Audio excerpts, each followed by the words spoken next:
ጫማ ስላልቀየርክ ለምን ትጨነቃለህ? ለምን ትጨነቅ? የዕለት ጉርስ ካላሳጣ ለምን ትጨነቃለህ?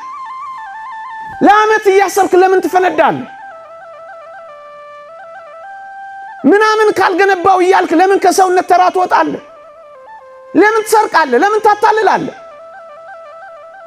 በመጠን ብትኖር ግን ጸጥ ታደርገዋለህ። የሚያውክህን ነገር በሙሉ ይበቃኛል ማለት ወጣቶች ኑሮዬ ይበቃኛል ማለት ማትረፊያ ነው። ይበቃኛል፣ የዕለት ጉርሴን የዓመት ልብሴን ካገኘው ይበቃኛል፣ ጥሪቴን ኢየሱስ ክርስቶስ ካደረኩት ይበቃኛል። ዮሐንስ ዘሰዋስው ጆን ዘክላይማክስ የቅዱሳን ጥሪታቸው ሀብታቸው ንብረታቸው ኢየሱስ ክርስቶስ ነበር ይላል።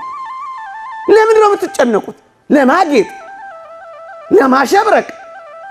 ለምንድን ነው መከራ የምትበሉት? ዓለም መጀመሪያ ሜካፕዋን ከዛ ውበታችሁን ነው የምታጠፋው። ዓለም መጀመሪያ ሳቋን ከዛስ ደስታችሁን ነው የምትወስደው። ዓለም መጀመሪያ ቡረቃዋን ከዚያስ ለቅሷችሁን ነው የምታመጣው። ይበቃኛል ካላችሁ ታርፋላችሁ። ከሰው ጋር ትወዳደሩ። ቅናት አያበግናችሁም። ወንድማችሁ ምንም ቢያደርግ ደስ ይላችኋል።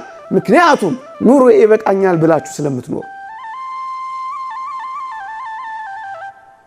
ኑሮ ይበቃ በመጠን መኖርን መልመድ። በመጠን መኖርን መልመድ። አለመፎካከር፣ ዓለሙን እያያችሁ አትባክኑ። ጭንቅ አትበሉ። እናንተ ተረጋጉና ስከኑ። እግዚአብሔር የእውቀት መንፈስ አልሰጠን፣ የመረጋጋት መንፈስ ነው የሰጠን። እየሌላችሁ እንዳላችሁ ይሰማችኋል። በዓለም ምኞት በአይን አምሮት አትቃጠሉ።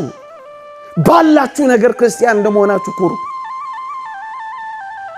ባላችሁ ነገር አመስግኑ። በሌላችሁ ነገር አትጨነቁ።